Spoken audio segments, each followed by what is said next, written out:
समेत अन्य क्रू को हर 7 दिन में लगातार 48 घंटे का वीकली रेस्ट देना अनिवार्य कर दिया गया। 7 दिनों में लगातार 36 घंटे का आराम मिलेगा।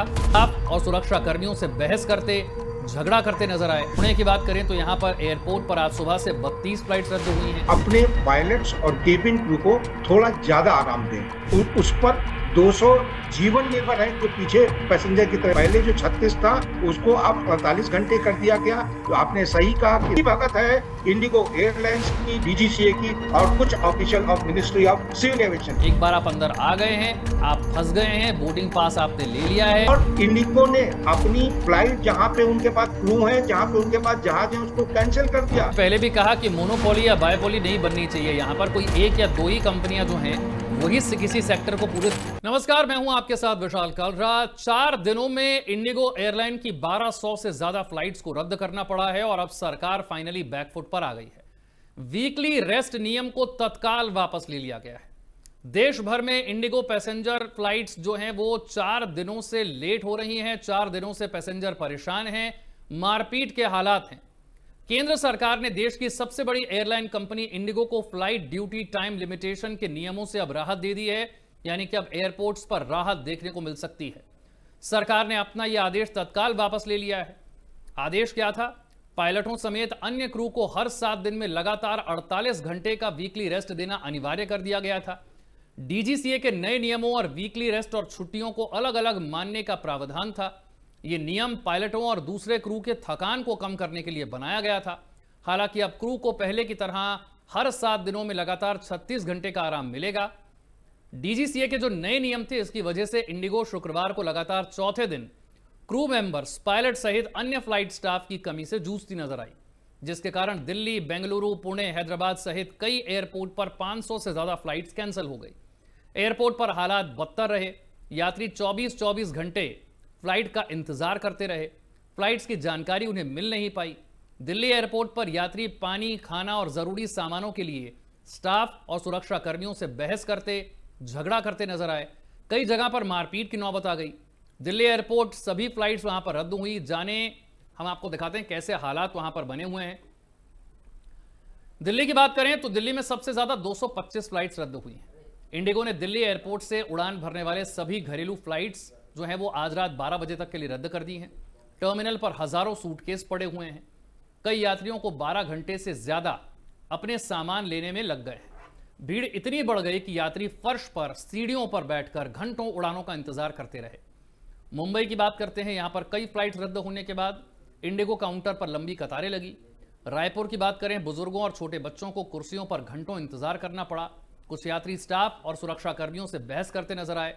पुणे की बात करें तो यहां पर एयरपोर्ट पर आज सुबह से 32 फ्लाइट्स रद्द हुई हैं। रद्द फ्लाइट्स के बाद यात्रियों का सामान ट्रॉलियों पर जमा रहा। यात्रियों को सामान वापस लेने में लंबा इंतजार करना पड़ा। हैदराबाद की यहां बात करते हैं तो यहां पर 32 उड़ानें रद्द हुई हैं। उड़ान कैंसिल होने और देरी के कारण देश भर में हजारों यात्री परेशान हैं। बेंगलुरु की बात करें तो यहां पर 102 फ्लाइट्स रद्द हुई हैं।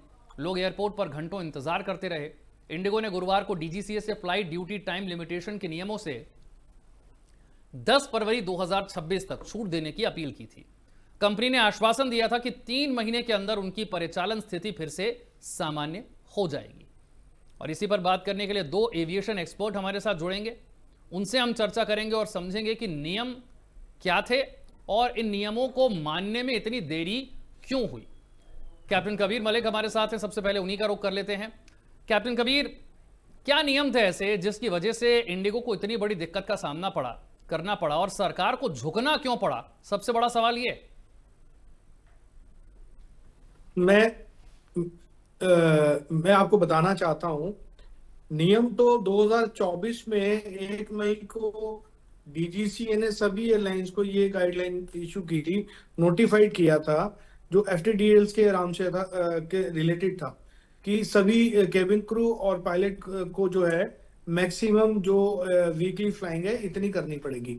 लेकिन वो उस टाइम पे ना होने की वजह से इसको 1 जून को फिर वापस ले लिया गया 2024 में। फिर ये दोबारा से रोल बैक हुआ और उसको दोबारा से एयरलाइन को नोटिफाइड किया गया 1 जून को, और 1 जुलाई तक को 2025 और 2025 1 जुलाई तक को इसको दोबारा से क्या है सिस्टम में लेके आना था, लेकिन फिर दोबारा से इसको रोल आउट हुआ। तो सरकार ने उस टाइम में चेतावनी जारी की थी 1 नवंबर से इसको हम इम्प्लीमेंट कर देंगे, ताकि आप तब तक आप अपनी पूरी तैयारी करके रखिए। और उसी दौरान अब 1 नवंबर से जब ये हुआ तो एकदम से क्रू की शॉर्टेज हो गई और मैक्सिमम आराम हो गया लोगों का, और उस वजह से ये प्रॉब्लम आकर खड़ी हो गई। जीबी वाजपेयी साहब, आपको आवाज मिल रही है? जी बाबुलंद। मैं कुछ नियम पहले बता देता हूं और फिर मैं आपसे समझूंगा कि नियमों को मानने में इतनी दिक्कत क्यों हुई। नियम यह कहता है, जो साप्ताहिक आराम का नियम है, 7 दिन काम करने के बाद लगातार 48 घंटे का रेस्ट देना जरूरी है। नाइट ड्यूटी की बात करें, पहले सुबह 5 बजे तक होती थी, अब रात 12 से लेकर 6 बजे तक नाइट ड्यूटी होती है। पहले पायलट रात में 6 लैंडिंग तक कर सकते थे, अब सिर्फ 2 की इजाजत है। लगातार 2 रातों से ज्यादा नाइट ड्यूटी अब लग नहीं सकती है। प्री फ्लाइट और पोस्ट फ्लाइट में अतिरिक्त 1 घंटे से ज्यादा काम नहीं हो सकता है। कनाडा और यूएस जैसी लंबी उड़ानों के बाद पायलट को 24 घंटे का रेस्ट देना जरूरी है। इसका असर यह हुआ कि पायलट और क्रू की संख्या अचानक से कम हो गई। सभी एयरपोर्ट्स पर फ्लाइट का शेड्यूल जबरदस्त तरीके से बिगड़ गया। कई फ्लाइट्स को रद्द करना पड़ा या फिर वो देरी से चली। अतिरिक्त भर्ती की जरूरत पड़ रही है और एक्स्ट्रा ट्रेनिंग की जरूरत पड़ रही है। जीपी वाजपेयी साहब, नियम पढ़कर तो लगता है कि नियम बड़े अच्छे हैं, लेकिन नियमों को मानने में इतनी दिक्कत क्यों आई, जबकि सरकार ने समय तो बहुत दिया था? यानी कि एयरलाइन के स्तर पर यह बहुत बड़ी प्रॉब्लम है, वो अपने लेवल पर इस चीज को इंप्लीमेंट ही नहीं कर पाए। नियमों का तुलनात्मक अध्ययन करने पे ये चीज थोड़ी ज्यादा साफ होगी। ऐसा था, जैसा कि हमारे कैप्टन कबीर बतला रहे थे, एफटीपीएल के ऊपर duty period, flight duty period, flight time limitation and prescribed rest period के ऊपर एक डीजीसीए ने सिविल एविएशन रिक्वायरमेंट्स 1919 में, इनकी सीरीज होती है, जे सीरीज के अंदर पार्ट 3 में दिया हुआ था। अभी 8 जनवरी 2024 को नया सर्कुलर लाया गया इस प्रीटेक्स्ट में कि हम अपने पायलट्स और केबिन क्रू को थोड़ा ज्यादा आराम दें। एक बात अगर आप में थोड़ा समय दे तो मैं इसको आपके दर्शकों को ज्यादा अच्छे से समझ में आएगा। हम कोई भी काम करते हैं, अगर हमारे शरीर और दिमाग को प्रॉपर रेस्ट नहीं मिलता है तो काम की गुणवत्ता पे फर्क पड़ जाता है। For example, you are anchor, अगर आप पिछले 2 दिन से अच्छे से सोए नहीं हैं, आपके शरीर को आराम नहीं मिला है, तो आपके क्वालिटी ऑफ वर्क में फर्क पड़ जाएगा। जब भी हम पायलट के संदर्भ में कहते हैं तो पायलट केवल अपने लिए नहीं काम कर रहा है, उसके हाथ में उस पर 200 जीवन निर्भर है जो पीछे पैसेंजर की तरह बैठते हैं।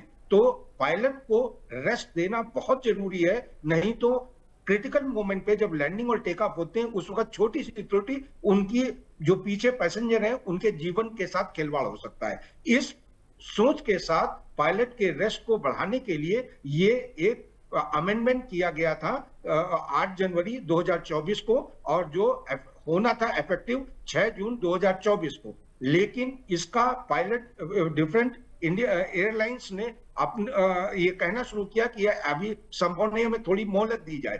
तो ये मामला दोनों की सहमति से ये डिसाइड हुआ कि 1 जुलाई 2025 से 1 नवंबर 2025 के बीच में इनको इसके सारे मापदंडों को फॉलो करना है। इस बीच में पायलट लॉबीज हाई कोर्ट भी गई, दिल्ली हाई कोर्ट में गई थी। वहां पे जस्टिस रेखा और जस्टिस अमित कुमार के द्वारा डिसीजन दिया गया कि इस पर्टिकुलर सीआर को इंप्लीमेंट करना पड़ेगा। पहले क्या था कि इसमें उड़ान की टाइम से ज्यादा पायलट के रेस्ट को ज्यादा समय देने की बात कही गई है। आपका कहना सही है कि अब वीकली बेसिस पे नॉर्मल सर्कमस्टांसेस में डेली मैक्सिमम 8 घंटे की फ्लाइट करनी है, एक हफ्ते में नॉट मोर देन 36 आवर्स, एक महीने में 125 घंटे से ज्यादा नहीं, एक साल में 1000 घंटे से ज्यादा की फ्लाइट नहीं करनी है। रेस्ट टाइम पहले जो 36 था उसको अब 48 घंटे कर दिया गया।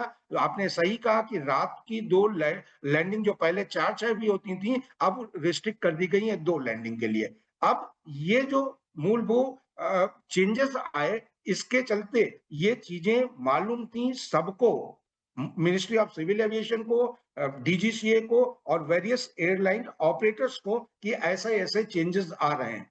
अब ये काम इंडिगो ने जानबूझकर समझते हुए नहीं किया। वो इसके साथ एक बात मैं और बता दूं, आपके दर्शक आश्चर्यचकित होंगे, ये इंफॉर्मेशन डीजीसीए को भी मालूम थी, मोका को भी मालूम थी और इंडिगो को भी अच्छे से मालूम थी कि उनकी वास्तविक स्थिति क्या है। उनके पास एयरक्राफ्ट कितने हैं, उनके पास पायलट्स कितने हैं, कैबिन क्रू कितने हैं, और इन पदों को जानते हुए भी अभी जो विंटर का शेड्यूल जारी हुआ है, इसमें उन्होंने मैक्सिमम रूट के लिए बिड करी और लिए हुए हैं।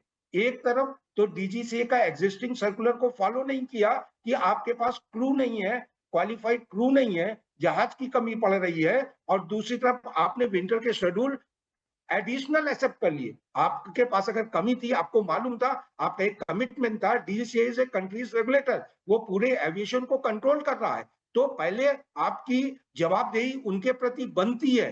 वो ना करके आपने एडिशनल विंटर के शेड्यूल ले लिए, रूट्स ले लिए, उसके चल जबकि विंटर में एक और प्रॉब्लम आती है, captain Kabir will agree with me that उस वक्त कैट 2 कैट 3 आईएलएस में क्वालिफाइड स्किलफुल पायलट की जरूरत होती है। और एक बात और जो अभी आप कह रहे थे, उसमें भी मैं आपका संज्ञान ला दूं कि एकदम से अगर 400-500 पायलट ये आज भर्ती भी कर लेंगे, तो इसका मतलब ये नहीं कि कल से प्रॉब्लम सॉल्व हो जाएगी। उन पायलट्स को टाइप ट्रेनिंग देनी पड़ेगी, उनकी टेक्निकल ट्रेनिंग होगी, उनकी रूट फ्लाइंग होगी, उनको एक सफिशिएंट नंबर ऑफ आवर्स इकट्ठे करने होंगे, तभी वो एज ए कैप्टन और इन जहाजों को उड़ा सकते हैं, और इस प्रक्रिया में 3 से 4 साल का समय लगता है। तो मैंने आज सवेरे ही किसी चैनल में बता दिया था, वर्तमान समस्या का समाधान केवल रिलैक्सेशन होगा जो उनके सर्कुलर हैं डीसीए के दिए हुए, या इसको वापस करना होगा। साइमल्टेनियसली एक बात मेरे व्यक्तिगत दिमाग में बहुत क्लियर है कि ये पूरी जो प्रॉब्लम हमारे पुअर कैप्टिव पैसेंजर, ध्यान रखिएगा, मैं कैप्टिव पैसेंजर का नाम ले रहा हूं, जैसे बंधुआ मजदूर होते थे ब्रिटिश राज में, पैसेंजर ने पेमेंट कर दिया, आज वो किस हालत में है उसके लिए कोई देखने वाला नहीं है। भूखा प्यासा एयरपोर्ट में बैठा हुआ है, कोई अपने फादर की डेथ सेरेमनी नहीं अटेंड कर पा रहा है, कोई अपने बच्चे की मैरिज नहीं जा पा रहा है, कोई अपने पेशेंट को नहीं अटेंड करने जा पा रहा है, और तमाम परेशानियां हो रही हैं, और पैसेंजर हाई एंड ड्राई छोड़ दिया गया। मेरे व्यक्तिगत हिसाब से इसमें आपके IndiGo airlines, DGCA authorities and ministry of civil aviation के रेस्पेक्टिव ऑफिशियल सब के सब दोषारोपी हैं। इसमें मुझे कोई गुरेज नहीं है ये सेंटेंस बोलने में। लेकिन सर समय तो बहुत मिला था, मैं वही कह रहा हूं बार बार प्रश्न कि समय इतना जब मिला आपको, तो उस वक्त में ना आपने स्टाफ हायर किया, ना क्रू हायर किया, ना उनको ट्रेनिंग और दी, और जब वो इंप्लीमेंटेशन का समय आ गया तो आपने किया क्या? आपने अपने पैसेंजर्स को, अपने कस्टमर्स को मुश्किल में डाल दिया जिनसे आपने पैसे लिए थे, और एयरपोर्ट्स पर जो अफरा तफरी मची, क्या उसके लिए एयरलाइन ये जिम्मेदार नहीं है?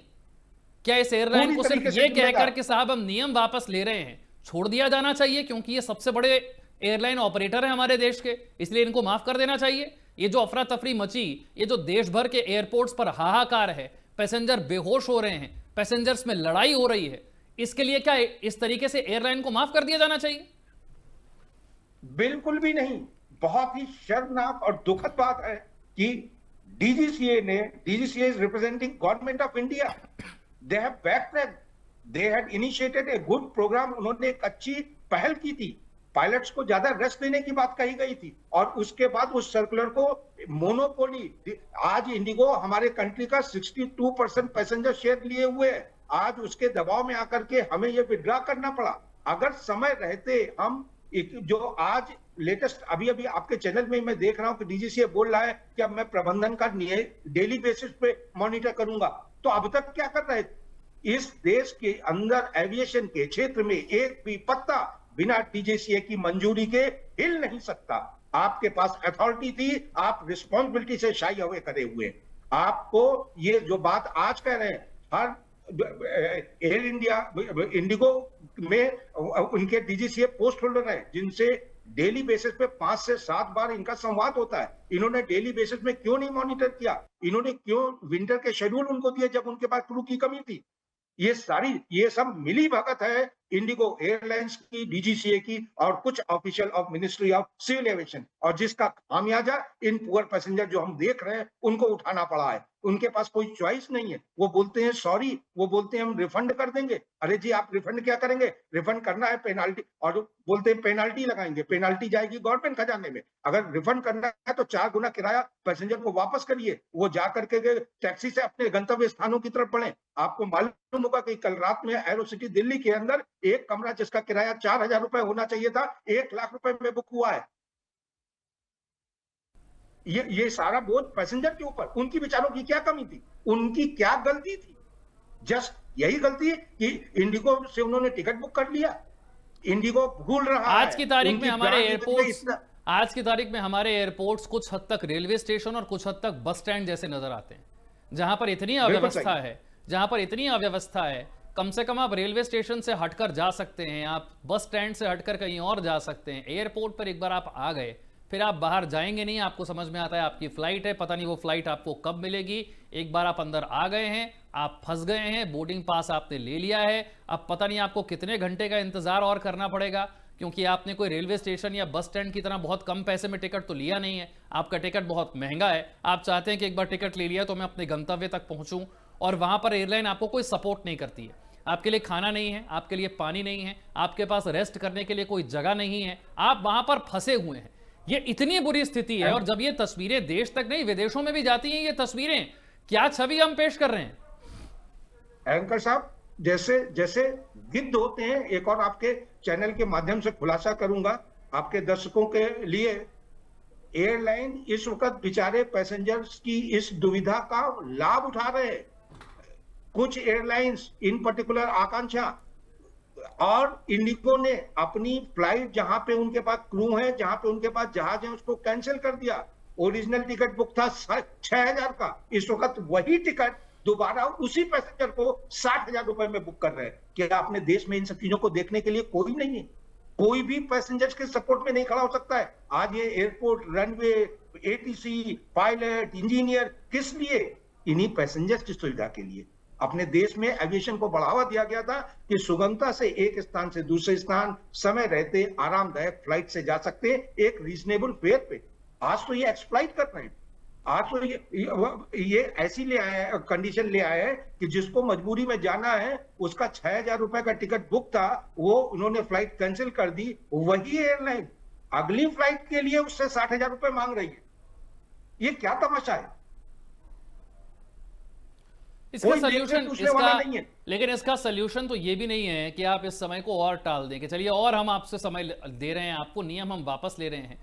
जब इतने वक्त में इन्होंने नियम नहीं माने, अब क्या गारंटी है कि ये नियम मान लेंगे? आपने और डिले कर दिया, लेकिन ये इतने बड़े एयरलाइन ऑपरेटर हैं, ये नहीं अगर आपके नियम मानते हैं तो आप क्या कर लेंगे? सरकार क्या मजबूर दिखती है आपको? और इन पैसेंजर्स का क्या आप उनके सिर्फ पैसे वापस करके जो नुकसान उन्हें हुआ है उसकी भरपाई कर लेंगे? सिर्फ पैसे वापस करने से काम चल जाता है क्या? ये तो लगभग वही बात हो गई कि किसी की डेथ हो गई और डॉक्टर साहब ने, सरकार ने मुआवजा दे दिया। वो जीवन, वो पल, वो क्षण, वो किसी की डेथ सेरेमनी के जहां पे उसको रहना जरूरी था, अपने बेटे की शादी के लिए, बेटी की शादी के लिए, बिजनेस कमिटमेंट के, क्या वो क्षण वापस आ सकते हैं? बिल्कुल भी नहीं। इसका समाधान यही है। देखिए, एक बात मैं और कहूंगा कि डीजीसीए और एयरलाइंस के बीच में जो भी नेक्सस है, अच्छा या बुरा, उस नेक्सस को तोड़ना पड़ेगा।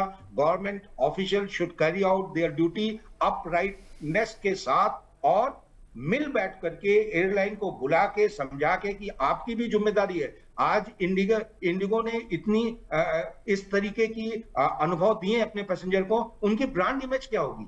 हो सकता है उनका Indigo is the only airlines अपनी कंट्री में जो प्रॉफिट में चल रही है, और ये हो सकता है इस तरीके से करने से उनको कुछ इस वक्त परेशानियां हैं तो उनके प्रॉफिट थोड़ा सा बढ़ जाए। लेकिन किसी भी सेक्टर में, aviation is a service sector जहां पे विश्वास, ब्रांड इमेज की बहुत वैल्यू होती है। आज उन्होंने अपना विश्वास अपने लॉयल कस्टमर के दिल और दिमाग में खो दिया। इस जिम्मेदारी को समझते हुए इंडिगो को नहीं, पर कोई एयरलाइन अपने इतने बने बनाए ब्रांड के साथ इतना बड़ा रिस्क क्यों ले रही है?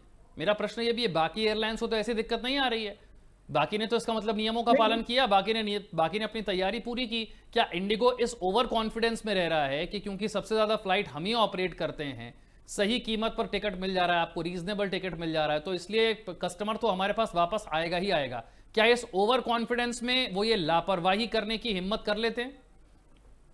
ये बिल्कुल आपने सही बात कही। ये अपने घमंड से चूर हैं। इस वक्त इनके पास 62 से 63% का पैसेंजर शेयर है। दूसरी बात ये है कि इंडिगो का माइंडसेट फ्रॉम डे वन से ये रहा था कि हर एम्प्लॉय को मैक्सिमम ऑप्टिमली यूटिलाइज करके towards the maximisation of profit के लिए लेके जाने का ये इनकी सोच थी। दूसरा, इनको एक इसीलिए कहा जाता है कि किसी भी सेक्टर में मोनोपोली या बाइपोली नहीं होनी चाहिए। आज अपने देश में केवल 2 ही बड़ी एयरलाइंस रह गई हैं, एक इंडिगो, दूसरा एयर इंडिया। स्पाइसजेट और आकांक्षा बहुत छोटी छोटी एयरलाइंस है, 5 से 7% बिजनेस के बीच में वो लोग काम कर रही है। तो इसका इनको मालूम है पैसेंजर कहीं जा ही नहीं सकता, ये कुछ भी करते हैं। और इसी चीज का दबाव बना करके आज इन्होंने गवर्नमेंट से सर्कुलर वापस कराया है। ये बिल्कुल अनुचित है। गवर्नमेंट शुड इंटरवीन, गवर्नमेंट को मध्यस्थता करनी चाहिए और डीजीसीए और एयरलाइन के बीच का क्या पनिशमेंट मिलनी चाहिए इनको? मेरा तो प्रश्न अब ये है कि पनिशमेंट क्या मिलनी चाहिए इनको इस घोर लापरवाही के लिए? Financial punishment 4 times refund the fair of every passenger. एक बार होगा, भूल जाएंगे। दूसरा, हमारे प्रधानमंत्री जी पारदर्शिता की बात करते हैं। ये जो भी मीटिंग होती है, जो भी इंसिडेंट होते हैं, एक्सीडेंट होते हैं, जो भी इनके अंदर बदलाव होते हैं, इनको हर चीज को डिटेल में पब्लिक डोमेन में लाना चाहिए। आज जो भी डीजीसीए अपने इनपुट दे रहा है, बोल रहा है कि हम डेली बेसिस पे इनका प्रबंधन का पे नजर रखेंगे, उस पर डे का डिटेल्स पब्लिक डोमेन में डालें। कौन रोकता है इनको? कौन सा देश का सीक्रेट शेयर कर देंगे? एक एयरक्राफ्ट रनवे से फिसल गया, एक एयरक्राफ्ट रिजेक्ट टेक ऑफ हो गया, पता ही नहीं लगता उसका करेक्शन क्या हो गया, 3 दिन बाद फिर यही चीज हो जाती है, क्योंकि पब्लिक डोमेन में नहीं है। हर चीज है बिलो द टेबल, सेटल्ड है एयरलाइन ऑपरेटर और डीजीसीए के बीच में। क्यों नहीं पब्लिक डोमेन में? आप जहाज पब्लिक के लिए उड़ा रहे हैं, पैसा पब्लिक का लग रहा है उसमें, उसको नहीं मालूम, केवल डीजीसीए को मालूम है, एयरलाइन ऑपरेटर को मालूम है। सरकार सीधे प्राइवेट बिजनेस को तो दखल नहीं दे सकती, लेकिन एक कंपटीशन बना रहे, इसके लिए क्या जरूरी है बाकी एयरलाइंस को आप सपोर्ट करें? जैसा आपने पहले भी कहा कि मोनोपोली या बायपोली नहीं बननी चाहिए, यहां पर कोई एक या 2 ही कंपनियां जो हैं वही किसी सेक्टर को पूरे तरीके से कंट्रोल करे, ये बहुत खतरनाक है। तो क्या बाकी एयरलाइंस को सरकार अपनी तरफ से सपोर्ट करे और कंपटीशन में बराबरी पर लेकर आए? इसके लिए कुछ हो सकता है? बिल्कुल करना चाहिए, लोगों को इनकरेज करना चाहिए। आप रोड बनाते हैं, पब्लिक पार्टनरशिप पे रोड बनती है, क्यों नहीं एक एविएशन में पब्लिक पार्टनरशिप करा करके 2-3 लोगों को मिला करके, या जो एयरलाइन जूझ रही है उनको कुछ फैसिलिटेट करके, सॉफ्ट लोन दे करके, कुछ उस तरीके से। बट देश शुड बी ईमानदार। यहाँ तो अपने देश में तो विजय माल्या जैसे लोग बैठे हैं, जेट एयरवेज के मालिक नरेश जी टाइप के लोग हैं कि गवर्नमेंट का पैसा ही लेकर के विदेश भाग गए। उनकी क्रेडिबिलिटी होनी चाहिए। हमारे देश में एयरलाइंस जो हैं वो ऑलरेडी काफी मुश्किलों से जूझ रही हैं। आपने खुद ही कहा कि एक अकेली ऐसी एयरलाइन है जो कि प्रॉफिट में है और वो इंडिगो है। इसी से समझा जा सकता है कि आपका ये जो सेक्टर है ये कितने बुरे तरीके से प्रभावित है। और जो अकेली एयरलाइन प्रॉफिट में है वो लोगों के साथ इस तरीके से बर्ताव कर रही है जैसे उसके पैसेंजर ना हुए उसके नौकर हो गए। ऐसी स्थिति में आपका ये सेक्टर बचेगा कैसे सर? जैसी स्थिति आपकी है, ये सेक्टर कैसे बचेगा? इसमें सबको समन्वित प्रयास करने से ही बात बन सकती है। इसमें गवर्नमेंट भी हो, प्राइवेट प्लेयर भी हो, डीजीसीए भी हो, मोका भी हो, और कुछ ऐसे जैसे टाटा ने पहल करी और हमारे अडानी है और दूसरे बिजनेसमैन है, उनको इनकरेज करना चाहिए। बट काम ईमानदारी से होना चाहिए। जब तक दिल में ईमान नहीं है, हमेशा इस तरीके की चीजें होगी। बहुत बहुत शुक्रिया जीबी वाजपेयी साहब इस पूरे मुद्दे पर हमसे बातचीत के लिए, अपने सुझावों के लिए और इस चर्चा के लिए। बहुत शुक्रिया आपका। छोटा सा ब्रेक।